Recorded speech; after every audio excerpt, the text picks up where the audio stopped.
Bonjour à tous, mon nom est François Letarte. Bienvenue sur ma chaîne JDRD30, une chaîne consacrée aux jeux de rôle sur table. Vidroliste, encore une réponse à Maxime Lenoz en retard. Donc, les pires comportements de maître de jeu, ou du moins la façon que c'est écrit en bas, c'est la façon telle qui est écrit sur le site de Maxime Lenoz. Pour une fois, je parle de Maxime. Pour juste plugger sa chaîne avec ses ambiances sonores. Il fait beaucoup de travail fort pour nous offrir gratuitement des ambiances sonores. Il fait très bien ça, donc je vous invite à aller voir ça, sa chaîne. Moi, habituellement, je suis un joueur qui va réagir à un comportement de maître de jeu. Je vais réagir assez rapidement, dépendant du contexte. Mais, tu sais, mettons, ouais, mais ça dépend du contexte.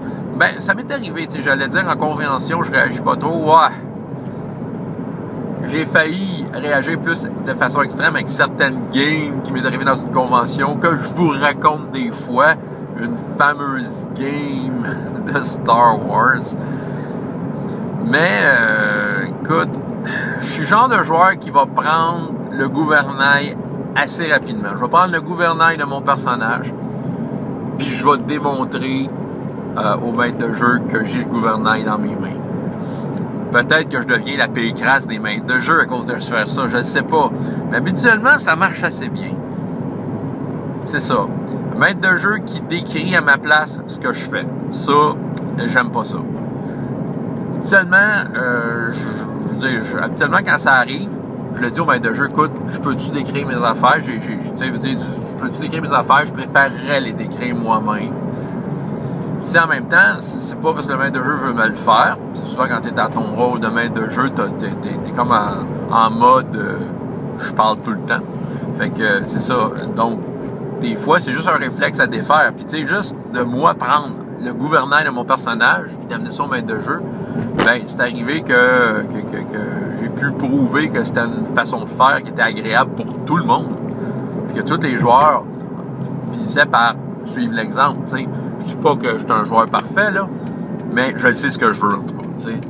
Fait que je sais très bien ce que je veux. Fait qu'un maître de jeu qui décrit à ma place, ça, je pense, c'est le comportement qui me dérange le plus.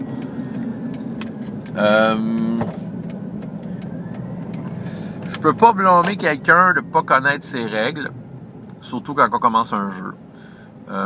Mais j'aime quand c'est clair. J'aime quand que les directions sont claires. J'avoue que ça me dérange les systèmes de jeu qu'on sait pas trop vers où le maître de jeu s'en va.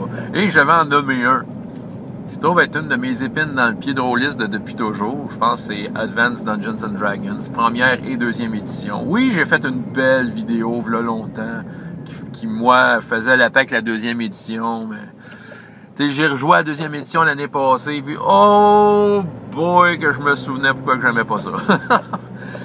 C'est exactement le genre de jeu dont je parle, parce que faut être fou pour tout appliquer ce jeu-là.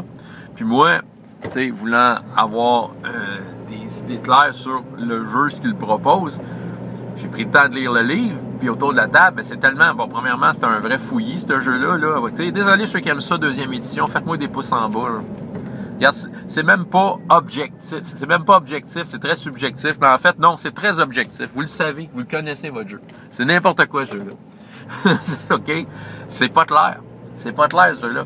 Puis, tu sais, ça, puis c'est ça. Fait qu'un maître de jeu, ça, c'est un... Tu sais, c'est sûr que je peux pas blâmer un maître de jeu de deuxième édition d'être pas clair quand que son jeu, à la base, il l'est pas. Mais ça m'achale. Ça... T'sais, ça m'achale parce que là, je sais que le maître de jeu va comme fudger ses règles. Puis, tu sais, c'est ça, là, tu sais, c'est comme... puis, tu sais, écoute, ça, c'est un vrai buffet pour les maîtres de jeu qui sont plus dirigistes. Parce que non seulement ils vont être dirigistes sur leur histoire, mais ils vont faire vraiment ce qu'ils veulent avec des règles. Parce que les règles leur disent pas quoi faire vraiment. Fait que, tu sais, ils vont comme faire ce qu'ils veulent. Hey! Je vide-tu mon sac? C'est la deuxième édition. OK. C'est une édition honorable. Elle a ses bons côtés. Il y a des qualités, on n'y enlèvera pas des qualités qu'elle a, que j'ai déjà expliqué dans une belle vidéo que je vous ai faite. Si ça vous tente de me voir sourire en parlant de la deuxième édition, il y a une vidéo de tout ça, OK? Mais pour tout de suite, c'est un exemple extrême, à mon avis. Il y a des jeux de même que c'est vraiment pas clair, tu sais. Mais c'est ça.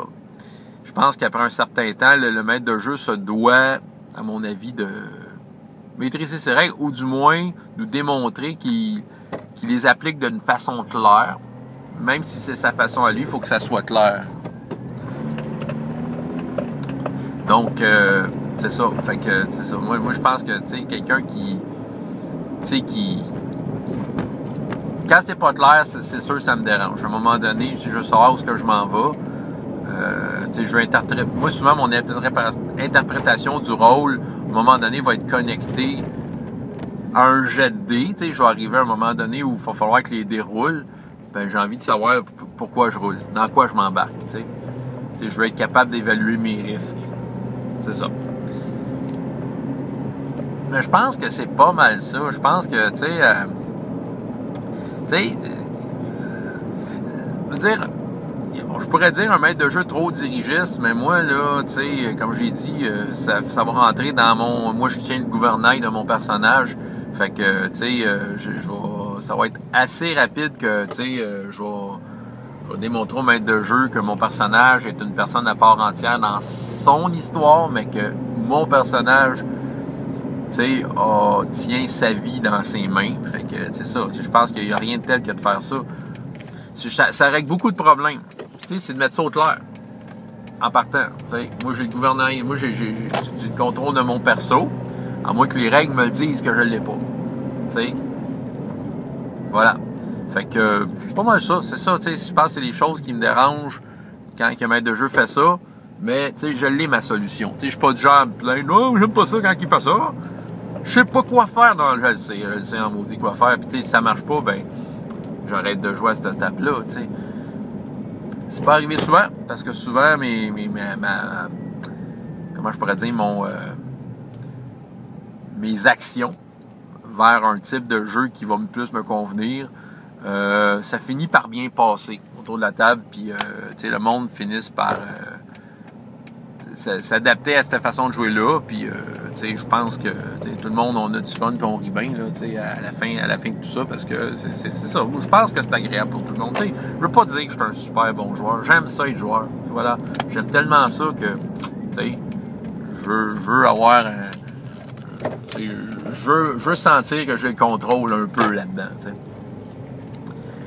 François Letarte, JDR D30, et jusqu'à la prochaine fois, il y a autant de plaisir dans la vie que dans les jeux. Au revoir.